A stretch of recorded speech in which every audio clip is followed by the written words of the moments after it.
যুক্তরাষ্ট্রের মাটিতে বাংলাদেশি প্রবাসীদের এই মিলন মেলায় আপনারা যারা উপস্থিত হয়েছেন তাদের সকলকে সালাম এবং শুভেচ্ছা। গভীর শ্রদ্ধার সঙ্গে স্মরণ করছে আমাদের সেই সব বীর সেনানীদের যাদের শাহাদাতের মধ্য দিয়ে আমরা এক নতুন বাংলাদেশ পেয়েছি। আমরা আমাদের শহীদ এবং আমাদের আহত যোদ্ধাদের জন্য দোয়া করি, আল্লাহর আলামিন তাদের জন্য সর্বোচ্চ কল্যাণ নিশ্চিত করে। বাংলাদেশ একটা অভূতপূর্ব অভ্যুত্থান দেখেছে। এই অভ্যুত্থানে আপনি সিঙ্গেল একক নেতৃত্ব দেখবেন। এই অভ্যুত্থান এমন বাংলাদেশের নানা প্রান্তের মানুষেরা, সমাজের নানা স্তরের মানুষেরা তারা সকলে স্বতঃস্ফূর্তভাবে এই অভ্যুত্থানে অংশগ্রহণ করেছে।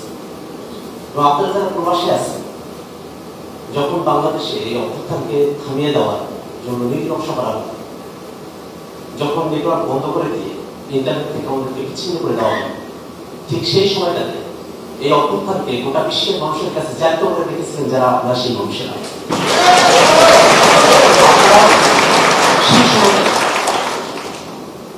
আপনাদের জায়গা থেকে এই যুক্তরাষ্ট্রের মাটিতে আপনারা প্লাকার্ড দিয়ে দাঁড়িয়েছেন, আপনারা স্লোগান করেছেন এবং সরকারকে হুমকি দিয়ে বলতে পেরেছিলেন যে আমরা রেমিটেন্স বন্ধ করে দিলাম, তোমরা এবার দেখো।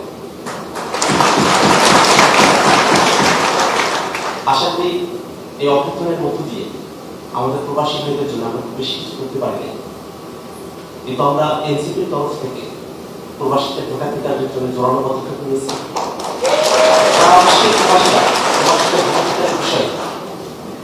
সকলে আপনারা একমত হয়েছেন এবং আপনারা সকলের প্রত্যাশায় আছেন সামনের যে নির্বাচন, সেই নির্বাচনে আপনারা ভোটাধিকার প্রয়োগ করতে পারবেন। এবং আপনাদের কাছে প্রত্যাশা বাংলাদেশের মানুষেরা যে নতুন নেতৃত্ব, বাংলাদেশের মানুষ নতুন বাংলাদেশ পছন্দ করে, সেই বাংলাদেশ ফিরে পারে আপনারা নতুন নেতৃত্ব বুঝে দিতে আপনারা আপনাদের ভূমিকা পালন করবেন। বাংলাদেশে একটা বড় ধরনের পরিবর্তন হয়ে গেছে, একটা প্রচন্ডগত রূপান্তর হয়ে গেছে।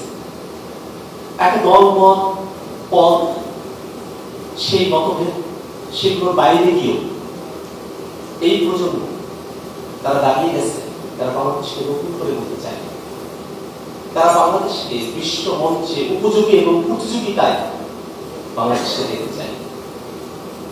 এই প্রজন্ম তারা বাংলাদেশে আর কাউকে প্রশ্নের মধ্যে রাখতে চায় না, সকলকে জবাবদিহিতার মধ্যে নিয়ে আসতে চায়। বাংলাদেশের মানুষের জন্য তাদের নাগরিক অধিকার এবং মানবিক মর্যাদা প্রতিষ্ঠা করতে চায়। বাংলাদেশের মানুষেরা দীর্ঘ সময় ধরে এই প্রতিষ্ঠানগুলো তৈরি না হওয়াতে যে সেবা বঞ্চিত হয়ে এসেছে, বাংলাদেশের প্রতিষ্ঠানগুলো গড়ে বাংলাদেশের মানুষেরা তাদের নাগরিক সেবাগুলো প্রাপ্ত হবে সে অধিকারকে তারা নিশ্চিত করতে চায়।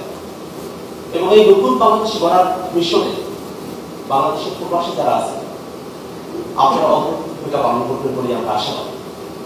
আমরা জানি আমাদের অনেক ভাইয়েরা, আমাদের অনেক বোনেরা আপনারা এসেছেন, এখানে শিক্ষিত হয়েছেন, পিএইচডি ডিগ্রি অর্জন করেছেন, অনেকগুলো জায়গাতেই আপনারা এক্সপার্টাইজ অর্জন করেছেন। বাংলাদেশকে আপনাদের অনেক কিছু দেওয়ার আছে। আমরা প্রত্যাশা করি আমাদের প্রবাসীরা এবং আমাদের বাংলাদেশের অবস্থাগত ভাইয়েরা, বোনেরা, আমরা সকলে মিলে নতুন যে বাংলাদেশ, সমৃদ্ধির বাংলাদেশ আমরা নির্মাণ করতে পারবো। আল্লাহ আমাদেরকে কবুল করুন।